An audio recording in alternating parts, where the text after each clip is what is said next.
যে বন্ধুরা দেখো, এখন এই যে রান্নাঘরে ঢুকলাম। এখন এই যে উনান এইমাত্র ধরালাম, কখন রান্না কমপ্লিট হবে জানি না। মাছ এখন ভাজবো, তারপর তরকারি হবে।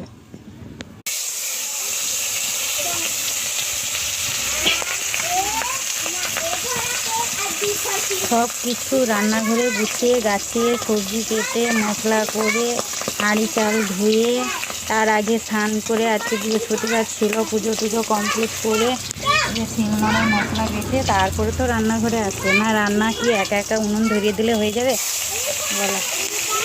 আগে রান্নার জোগাড় যন্ত্র না হলে রান্না কী করে হবে? রান্নার মেন হচ্ছে সবজি কাটা, মশলা করা।